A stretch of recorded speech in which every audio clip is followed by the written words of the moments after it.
We're not going to look to the past. We're going to look to the future to really start to understand what we think 2023 will start to look like and what will be the most important things that employers are looking for. This is the Workin' Sports Podcast. Here's VP of Content and Engaged Learning at workinsports.com, Brian Clapp. So I'm recording this on Friday, November 11th. I often do that for our Monday podcast. I record them on Fridays. And I found out some interesting news this morning. Interesting, I should say, just sad.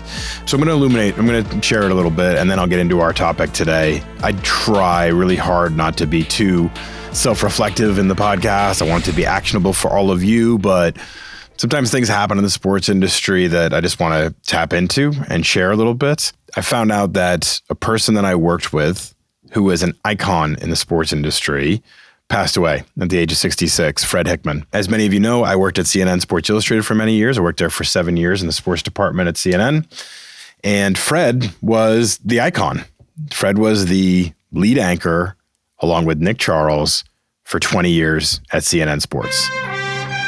And happy Friday, and welcome to CNN Sports Tonight. I'm Nick Charles. And I'm Fred Hickman. And let's see, 2 or 3 guesses as to what the lead story is. The first 2 don't count. A rose is a rose is a rose, right? I think you're Something close. like that. Throughout the 80s, he was the big brand. Dan Patrick, Keith Olbermann, all these other big names that you know started out at CNN under Fred and Nick. They went on to ESPN. They became extremely popular, but Fred was the guy for a really long time. And so in 1996, when I joined CNN Sports Illustrated, he was that icon that when you showed up to work and you saw him, you were like, this is for real. I'm no longer just a college kid working at a newsroom at my, university. I'm in the big time. That's Fred Hickman. And then you hear his voice and you hear his presence and you see him in the newsroom and you're just like, you're in awe. Well, the bad news for the Golden State Warriors is that they have the league's most generous defense. The good news is they have its most prolific offense, scoring about 118 a game. The better news is they are cruising along, strong contenders for the Pacific Division lead as they head into All-Star break. And the best news of the day might have been poor Charlotte showing up for a basketball game a little bit earlier. Here's a look at the action for you. And I got to know Freddie really well over the years because by my second year, I was promoted to associate producer and worked on our 11 o'clock show, which was his show. And so I worked directly with him most nights. And he was a pretty cool guy. I don't know how to really illuminate this for people. Fred was chill. So meaning the whole newsroom could be going crazy. There could be some breaking news. We could all be urgently running around, things, crazy, like your head was cut off. And Fred would be sitting at his desk. He'd be watching the TV. He'd be putting too much hot sauce on his food. Like the guy could consume hot sauce like nobody had ever seen before. And he'd just be chill about it. It's like he'd seen it all before. He didn't need to overreact. He knew when the light went on at 11 o'clock, he was going to be ready. He didn't need to panic. And I was this crazy, 22-year-old running around like a madman thinking the world was on fire. And I just look over at him sometimes and he'd be so calm that I felt like I needed to probably settle down a little bit myself. I'll tell you one other quick story and then we'll continue to move on. But I do want to give him his props because I'm telling you, he's an icon. And I'm not sure enough of you know that, but I'm gonna illuminate you into what this guy was like. So I remember one Monday coming into work and he came over and he just started staring at me like awkwardly for a second, like somebody when they're lingering a little bit too long. And I'm kind of looking at him like, what's up, Freddie? You okay? And he goes, I was trying to think all weekend who you look like. Like you look like somebody and I've been trying to figure it out all weekend long. And so, I'm like I said, I'm like 24, probably a little too cocky. And I start listing off these like young celebrities, hottest thing in town, kind of like, oh, is it, this person? And he's like shaking me off. He's got this look on his face like, nah, that ain't it. Then he just wanders off. He goes back to his desk. And it's probably, I don't know, it might've been 5 minutes. It felt like it was a half an hour. It's probably like a half an hour later. And we have this big open newsroom. Everybody's working. Everybody can hear one another. We're talking smack over games. Like it's a great time. And all of a sudden, just out of the blue, he yells out and he's like, I figured it out. You look just like Shooter McGavin.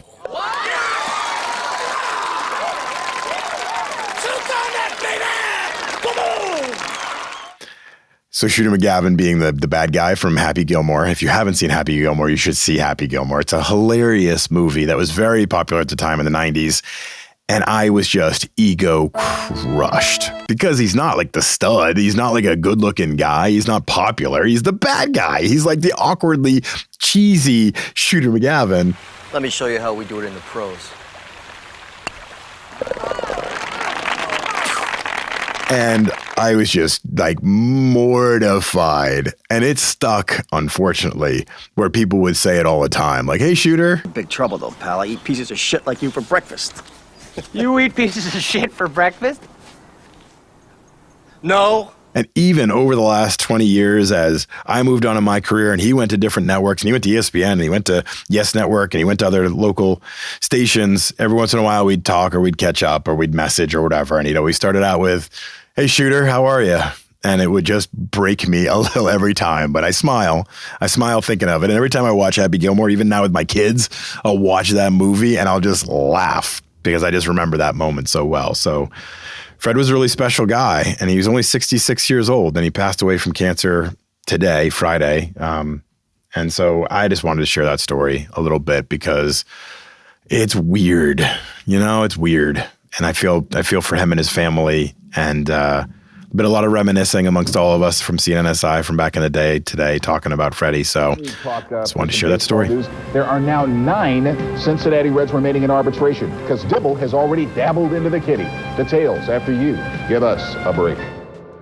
All right, we'll move on. Today's question comes in from Jennifer in Massachusetts. Jennifer asks, hey Brian, it feels like 2022 was a tumultuous year for job seekers and employers. First, it was the post-pandemic hiring boom, then it was the Great Resignation, then it was the Great Regret, and sprinkled in throughout the year was ghosting on both sides. I was ghosted by an employer, and sorry to admit, I ghosted an interview I wasn't that interested in. What do you think are the trends and standards that employers will be looking for in 2023? Jennifer, I think this is a really good question. I like looking ahead to 2023. We're doing a lot of, prognosticating and thinking ahead and seeing what 23 is going to be looking like now as we talk as a team and we try to predict. Shame on you for ghosting first off, but hey, everybody has their moments, I guess. But I want to look to the future. We're not going to look to the past. We're going to look to the future to really start to understand what we think 2023 will start to look like and what will be the most important things that employers are looking for. I started doing a little bit of research, started to dig in a little bit and try to figure out is there any data we can share first? Because I can speculate, but I think data can be so much more impactful. And I found a new report from the National Association of Colleges and Employers, NACE, N-A-C-E, NACE.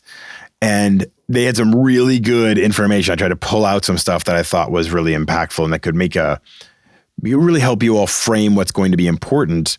Because when you're in interviews or when you're in pre-screening calls or when you're in video conversations with people or networking either, knowing these things that are going to be important trends for what attracts employers in 2023, I think will be important to frame your mind around so you can start to leverage those things in your conversations and the way you interact with people and the way you mention, who you are and how you fit. This is a big one, and this is one that I like to really stress to everybody all the time because I say it a lot. Your GPA is not the thing that matters. 37% of employers intend on screening recent grad applicants by GPA. So that means most people are not. 37% isn't that much. Right? It's still a lot. I'm not saying it's not important, but just a few years ago, according to NACE, it was 73% that cared about GPA. They're starting to realize now, just like as they analyze SATs and things like that, they're some of these tests or some of these results don't indicate career success. So you can still use your GPA. You can still rest on that if it matters, but you're going to start to wean that off when you get 2 to 3 years into your career. You may need it starting out to make a positive impression, but don't be overly reliant on it because that's not what's going to move the needle for you. If it's down lower on your resume, maybe a last thought or something, then that's fine, but don't highlight that too much because that's not what's going to do it. What is going to do it, okay? Number 1, problem-solving skills. 61% of employers said this was very or extremely important. Problem-solving skills. They want workers who can identify issues and come up with solutions. Now, I'll tell you, I do a lot of interviewing. I just interviewed some people this week and last week and the week before that. I'm doing a lot of interviewing right now, and I always tend to do a lot of interviewing. And we ask questions. We try to put people in a position to show and explain that they can solve a problem. We ask questions like, well, how do you utilize feedback in order to change your processes moving forward? I want to hear them talk about, we gather feedback and then we do X, Y, and Z to solve the problem, not just mitigate an issue, solve a problem. So think that way in the way you handle yourself in your applications, in your cover letters, in the way you present yourself in an interview. Be a problem solver. I will tell you too, as a boss, you want people that come in and can solve solutions rather than just bring you problems. So I used to have this policy when I was the news director at Fox Sports Northwest. I was getting inundated with so many questions throughout the day, so many, and I was never getting anything done. So I started to tell my team, I'd say, listen, if you have a problem that you want to come to me with, you have to have 2 solutions you've thought of already. And then we can talk about them, or maybe I'll present another one. But you need to start to think about solutions, not just problems. That is such a better conversation to have than, here's a problem, solve it for me. That's not what we want. So be a problem solver. Number 2, 61% of employers said that this is very or extremely important. Ability to work in a team. Collaboration is so important. We want versatility. We want people that can work with others, build them up, delegate and assign and track projects and make sure that everything is happening. Working as a team and being able to listen and advance the story or present ideas in a thoughtful way. I mean, I've been in environments where people were confrontational.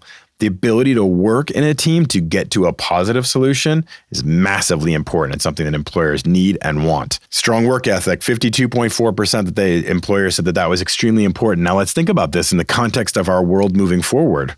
We're looking into a recessionary period, probably, right?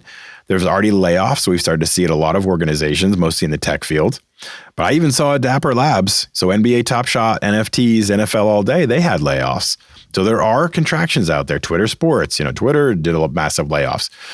So in a time where there's, some jobs being lost or layoffs happening, when there is hiring, you need people that are willing to execute, willing to work hard, willing to work outside of their purview, maybe willing to work cross-functionally.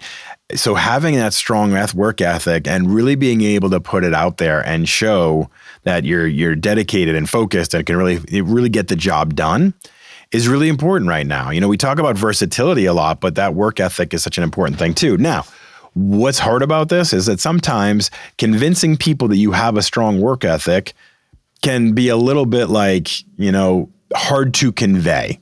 Just saying you have a strong work ethic isn't exactly convincing. This is where stories really come into play.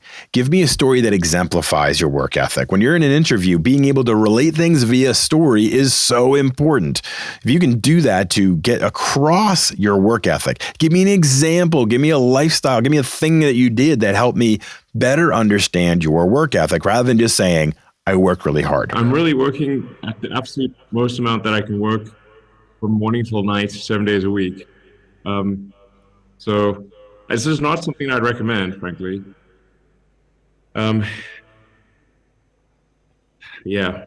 Okay. So be thinking in stories. Number 4, analytical and quantitative skills. 50% of employers said it was extremely important or very important. These are the skills that help you find, evaluate, and synthesize information to make decisions. So as it relates to the sports industry, we think of analytics and you think of Moneyball and you think of on-field performance, which is all very true, but sports is a business and we use business analytics, all right? So business intelligence is a really important part of our world. The business of operating and understanding revenue and understanding, there's so much data and metrics that go into pricing and tickets and all of those things. The more that you understand in there and can translate data into action, the more powerful you will be, the more valuable you will be. We have an entire analytics and insights team at iHire. I am hitting them up all the time for data and research and understandings so that we can really understand our customers and what they need or where they're dropping off in an email chain or where they're dropping off in a sales process or an onboarding, and to realize where those breaks in the chains are or something of that nature. If we're creating content and our bounce rate is high, if we're creating content and people aren't engaging with it, we're always looking at data to find out how to adjust and change. If you can think that way, if you can present that way, if you know Power BI, and if you know different tools out there, Google Analytics or whatever, if you know those tools, illuminate them, because analytic and quantitative skills are really important. Number 5, going back to soft skills a little bit, communication. Communication skills are still so high in demand. 50% said extremely or very important. This is something that's kind of broken in our world in a lot of ways. And I'm not going to be the old guy saying, get off my lawn and stop using social media, but Get off my lawn. I'm going to give you a quick example. So we have our sports career game plan. We have over 6,000 students across the United States in this program. We have over 65 current active schools right now, and over 100 that have worked with us over the last year. Really impressive stuff. I will get emails from people that says, I can't log in. That's it. It says, I can't log in. They're saying it from a Gmail account that isn't linked to the account they signed up with. They don't have their name. They don't have their school. They don't have any kind of professional conversation going on there. That is a personal brand moment right there. Right there. Somebody, me, who knows a lot of people in this industry. That right there, I read that and I think this person doesn't have professional communication skills. Okay? I'll get somebody who will say, hey, I failed that quiz. Can you reset it? What quiz? What school are you part of? Who is your professor? Give me some level of information. What is your name? Are you allowed to have it reset? Is this a requirement? Like, are you going for a certificate? Information, proper communication. Like, it's the basics, but those things disqualify you really quickly. When people add a note to communicate with me on LinkedIn and it's really sloppy and it's poorly communicated, that's a problem. Everybody needs to start evaluating their communication skills, because I'm sorry, the world's gotten sloppy, but the standards haven't. Employers still want it to be strong and demand it to be strong, because I don't want to hire you if I can't trust you to communicate well internally. Like, if I hired you and you communicate with my boss in a broken, janky way, that makes me look bad. So if you can't communicate well, if you can't communicate professionally, I'm not interested in hiring you, period. Full stop. Okay. And number 6, final one, is technical skills. 50% of employers said that it was extremely or very important in their search to have technical skills. What we mean by that there are the soft skills, the things that leadership, work ethic, passion, all those kind of things. And then there's the hard skills. It's the things you can do. It's Google Analytics, it's Excel, it's Final Cut Pro, it's understanding how Salesforce works, or Microsoft Dynamics, Jira, Asana, Microsoft Teams. Like, I'm just listing off a bunch of different skills and products and things you could learn and know.